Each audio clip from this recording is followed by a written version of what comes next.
नमस्कार दोस्तों। आज का सब्जेक्ट है मटेरियल हैंडलिंग सिस्टम। और आज हम लोग इस सब्जेक्ट के अंदर समझेंगे क्रेन, क्रेन के टाइप्स, क्रेन के पार्ट्स और क्रेन की वर्किंग। वीडियो को बाद के लिए ना छोड़ें, अभी पूरा देख लें जिससे आपको अच्छी समझ में आ सके। और समझने के लिए भी जो मैं समझाता हूं उसको ध्यान से सुने। तो चलते हैं, स्टार्ट करते हैं। मटेरियल हैंडलिंग सिस्टम आप लोगों ने समझा होगा क्या होता है, अब समझाने की जरूरत नहीं है। अब हम लोग डायरेक्ट समझेंगे कि क्रेन क्या होती है। क्रेन को डिफाइन किया गया है उसके यूज के आधार पर। ये यहां पर जो क्रेन का डायग्राम बना हुआ है, एक्चुअल में क्रेन दिख रही है, इसका उपयोग आप सभी लोग जानते हैं। जो आप जानते हैं उसी को हमें लिखना है। जैसा कि हम लोग जानते हैं, जब हमारे पास कोई हैवी पार्ट्स होता है जिसको मैनुअली या हमारे जो वर्कर होते हैं, मजदूर होते हैं, वह नहीं उठा पाते, तो वहां पर हम क्या उपयोग करते हैं? क्रेन का उपयोग करते हैं। जैसा कि यहाँ पर आपको दिख रहा होगा, यहाँ पर बड़े बड़े क्या दिख रहे हैं? ड्रम टाइप के दिख रहे हैं, जो कि यहाँ पर कुछ कंस्ट्रक्शन का काम चल रहा है, इनको उठाना है, जो कि नॉर्मली यहाँ पर मजदूर नहीं उठा सकते। तो यहाँ पर उपयोग किसका किया गया? क्रेन का उपयोग किया गया। क्रेन के द्वारा उनको उठाकर पहले उठाया गया वर्टिकल डायरेक्शन में, मतलब टांगा गया। फिर इसके इसको ये जो पाइप दिख रहा है यहाँ पर, इनको हॉरिजॉन्टल डायरेक्शन में, इधर उधर, जिसे हम क्या बोलते हैं, हॉरिजॉन्टल डायरेक्शन में कहीं शिफ्ट किया गया। तो क्रेन क्या करती है यहाँ पर? ये जो पार्ट्स हैं, कोई भी मशीन के हैवी पार्ट्स हैं, उनको एक जगह से दूसरी जगह शिफ्ट करने का काम करती है उठाकर। मतलब यहाँ पर जो पार्ट्स है मशीन के, उनका क्या हो रहा है? मूवमेंट हो रहा है। वही हमने मटेरियल हैंडलिंग सिस्टम में पढ़ा हुआ है। तो ये जो क्रेन है वह किस कैटेगरी में आ जाएगी? मटेरियल हैंडलिंग इक्विपमेंट्स की कैटेगरी में आ जाएगी। क्योंकि क्रेन के द्वारा हम क्या कर रहे हैं? जो मटेरियल है, या बोल सकते हैं जो पार्ट्स है, उनका एक जगह से दूसरी जगह क्या करा रहा है? मूवमेंट करा रहा है, मतलब ले जा रहा है। तो ये किस कैटेगरी में आ गई? मटेरियल हैंडलिंग की जो इक्विपमेंट्स है उसकी कैटेगरी में आ जाती है। तो आप इसका जो यूज है वह अच्छे से समझ चुके होंगे। अब जो क्रेन्स होती है नॉर्मली होती है डिफरेंट टाइप्स की होती है, जिसमें चाहे वो ये क्या हो सकती है? पावर क्रेन हो सकती है, एक जगह फिक्स वाली भी हो सकती है, और मूवेबल भी हो सकती है, मतलब एक जगह से दूसरी जगह बड़ी आसानी से चली जाती है। तो इस तरह ये क्रेन होती है। अब यहाँ पर समझने वाली बात ये होती है कि इसमें कौन कौन से पार्ट्स होते हैं, कैसे ये वर्क करते हैं, और कितनी टाइप्स की हमारी ये क्रेन होती हैं। क्योंकि जिस तरह मैंने बता दिया, आपने क्रेन देखी हुई, तो बड़े आसानी से इसका इंट्रोडक्शन लिख सकते हैं। तो अब सबसे पहले इसके कौन कौन से पार्ट्स होते हैं वह समझ लेते हैं। तो यहाँ पर दो डायग्राम बनाए। ये जो डायग्राम इस तरफ का जो 2D टाइप का दिख रहा है, इसको आप एग्जाम में बना सकते हैं। दोनों को कंपेयर करके चलेंगे तो आपको बहुत अच्छी समझ में आएगा।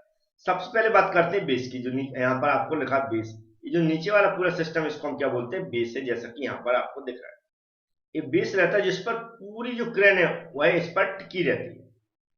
ये इसमें क्या हो सकते हैं? कई अलग अलग टाइप्स की होती है। उसमें देखें तो पहिए भी हो सकते हैं, इस तरह की चेन भी हो सकती है, और जो हमारे आउटर ग्रिप्स लिखे, ये फिक्स करने के लिए भी यहाँ पर हो सकते हैं, अगर वह फिक्स वाली क्रेन है कि एक जगह रखी रहती है। तो इस तरह का बेस रहता है। बेस के जस्ट ऊपर काउंटर बेट्स जैसा लिखा हुआ है। काउंटर बेट्स में क्या क्या होता है? एक तो काउंटर बेट्स का मतलब होता है यहाँ पर ये पूरी मशीन जो इधर आगे को झुकेगी वह झुकती नहीं, इसके वेट के बराबर यहाँ पर पूरा क्या होता है? ये पूरा अंदर यहाँ पर फिक्स रहता है, उसको वेट दिया जाता है।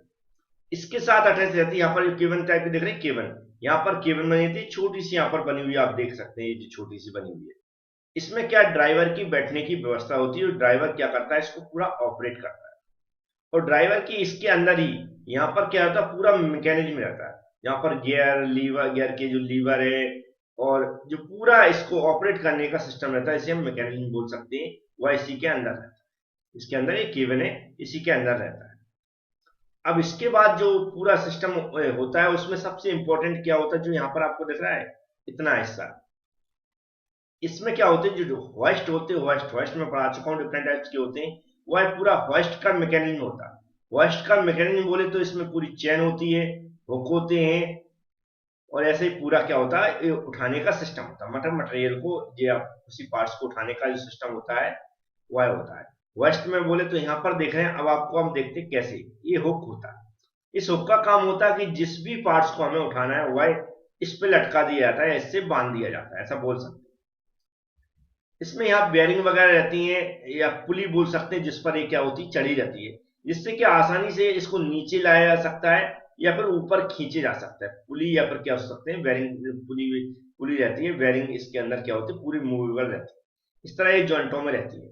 अब यहाँ पर आप देख रहे हैं होइस्ट, जो ये वायर है, ये वायर दिख रहा होगा आपको, ये वायर, इसे हम होइस्ट रोप बोलते हैं। क्या बोलते हैं? होइस्ट रोप बोलते हैं, या फिर वायर भी बोल सकते हैं, या चेन भी बोल सकते हैं। तो ये ऐसी यहाँ पर ये रहती है, इस तरह की आपको दिख रही है। ये जो आगे का हिस्सा, इसको हम बोलते हैं जिग। क्या बोलते हैं? जिग। ये जो आगे का हिस्सा, इसको हम क्या बोलते हैं? जिग। जबकि पीछे के हिस्सा, इसको हम क्या बोलते हैं? बो। ये हिस्सा मूवेबल रहता है। कौन से? ये जिस तरह हम फिक्स कर देते हैं वैसे रहता है। जैसे यहाँ पर आपको दिख रहे होंगे, इस तरफ का हिस्सा अलग दिख रहा होगा, इस तरफ का हिस्सा अलग दिख रहा होगा। इसकी हम सेटिंग कर सकते हैं अपने अकॉर्डिंग, जैसा भी ये क्रेन का निर्माण होता है। और जो यहाँ पर तो सिलेंडर लगा, ये हाइड्रोलिक टाइप की है। यहाँ पर ऐसा कुछ नहीं दिखाया गया, क्योंकि ये नॉर्मल क्रेन, सिंपल क्रेन को समझाने की कोशिश की गई। ये इसके पार्ट्स होते हैं। बहुत ही नॉर्मल वर्किंग होती है। जैसे कि अगर वर्किंग में समझे हम, तो हमें क्या करना है, कोई भी, जैसे हमारा ये पार्ट्स है कोई भी, जैसे ऊपर मैंने दिखा दिया, कोई पार्ट्स इसको उठाना है, तो हम क्या कर सकते हैं, जो भी हमारे पास, इसको बांधने बांधने बोले तो इसको एकदम बांध देंगे। हम बांधने के बाद कोई हुक वगैरह बना देंगे, फिर इसको हुक से कहाँ, इस पे बांध देंगे या लटका देंगे। कौन? जो हुक बना हुआ है, ये लोअर हुक बोलते हैं इसको। क्या बोलते हैं? लोअर हुक बोलते हैं। इस पे इसको हम क्या करेंगे, लटकाएंगे। जब इस पे इसको लटका देंगे, तो ये दिख रहा है, इसको क्या कर सकते हैं, जो ड्राइवर यहाँ पर बैठा है वह क्या करता है, इसको अपने हिसाब से एडजस्ट कर देता है। क्या है, ये जो पूरा रहता है पार्ट्स, ये है इधर उधर, मतलब इधर उधर क्या होता है, घूम सकता है। जैसे यहाँ पर आप देख रहे हैं, ये रोटेट हो सकता है, क्या है, इधर डायरेक्शन में और इधर डायरेक्शन में। जिस तरह पार्ट्स है उसके अकॉर्डिंग अपने हिसाब से ये एडजस्ट कर सकता है। एडजस्ट करने के बाद क्या करता है, इसको नीचे कर देता है, इस हुक को। ये जो रोप लगी है क्या होती है, ये जो पुलिया लगी, जैसे मैंने बताया था, इन पे क्या खिसकती है, ऊपर नीचे खिसक सकती है। तो जितना चाहे उतना इसको क्या, नीचे की डायरेक्शन में लाया जा सकता है।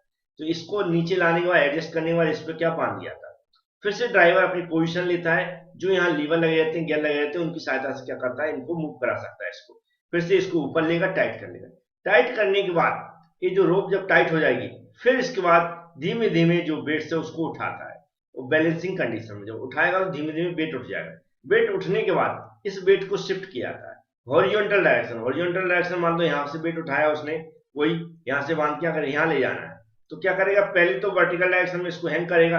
हैंग करने के बाद फिर वो धीमे धीमे लाएगा हॉरिजॉन्टल डायरेक्शन में। मान लो यहाँ पर उतारना है, तो फिर उसको फिर से नीचे की ओर लाएगा, फिर यहाँ पर रख देगा। मान लिया मैंने कोई पार्ट्स था, उसको यहाँ पर रखना, तो क्या किया उसने, पहले मैंने सिस्टम बता दिया कैसे उसको हैंग करते हैं, कैसे उसको ढीला करते हैं। फिर क्या करेगा, वर्टिकल डायरेक्शन में इसको हैंग करेगा, उठाएगा। फिर इसके बाद क्या करेगा, वो हॉरिजॉन्टल डायरेक्शन में चलेगा, फिर उसको फिर नीचे की ओर आएगा, और फिर उसको वहां पर शिफ्ट कर देगा, जो भी केबल है उसकी सहायता से। फिर जो ये यहाँ पर क्या, मैनुअली, ये जो यहाँ पर बांधा जाता है या फिर लटकाया जाता है, वह मैनुअली मजदूरों के द्वारा लटकाया जाता है। ये भी हमें याद रखना। तो ये क्रेन मशीन। अब इसकी जो डिफरेंट टाइप्स होते हैं उनको भी देख लेते हैं। तो यहाँ पर देखें, स्टेशनरी क्रेन, मतलब स्टेशनरी जो एक जगह रखी रहती है, उस टाइप में देखें तो जिग क्रेन हो गई, ओवरहेड ट्रेवलिंग क्रेन हो गई है, और गेंट्री क्रेन हो गई है। इसके बाद स्टेशनरी रिवॉल्विंग क्रेन होती है, तो वार्प क्रेन हो गई है, पिलर क्रेन हो गई है, टावर क्रेन हो गई। इसके बाद आती है मोबाइल क्रेन। मोबाइल क्रेन देखें तो ट्रक हो गया, और क्रॉलर हो गया, रेलवे हो गया, फ्लोटिंग क्रेन। ये जो डिफरेंट टाइप्स की क्रेन है, याद रखें। इसमें जरूर नहीं, ये मैं आगे समझाऊंगा।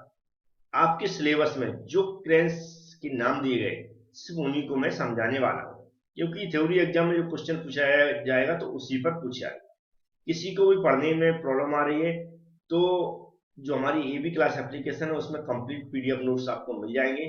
पीडीएफ नोट्स यदि आप चाहते हैं तो क्या करना है आपको, डिस्क्रिप्शन बॉक्स में आप देखेंगे लिंक दी गई एक वीडियो की। उस वीडियो में मैंने बताया है कि कैसे एप्लीकेशन को डाउनलोड करना है और कैसे वहां पर पहुंचना है। तो उस वीडियो को क्या करें, देख लेंगे बार अच्छे, और जैसा उसमें बताया वैसे प्रोसेस पूरी कर लें। इसके बाद भी प्रॉब्लम आती है तो हमारा जो हमारा कॉन्टैक्ट है, उस कॉन्टैक्ट नंबर पर आप क्या कर सकते हैं, कॉन्टैक्ट कर सकते हैं। जैसे मैं यहाँ पर बता देता हूँ, तो आपको और मदद हो जाएगी। यहाँ से आप हमसे कॉन्टैक्ट भी कर सकते हैं। समझ में आ गया होगा। जैसे जैसे जैसे वीडियो कोर्स प्लस पीडीएफ भी उपलब्ध है वहाँ पर, उसको भी आप देख सकते हैं। और डायग्राम जब भी मैं बताता हूँ उसको तो एग्जाम में बनाकर ही आना, याद रखें। और मेरा जो बेसिक तरीका है एक्सप्लेन करने का, वैसे ही आप एक्सप्लेन करते हैं तो भी आपको नंबर मिलेंगे। बिल्कुल आपको परेशान होने की जरूरत नहीं है। Thank you friends.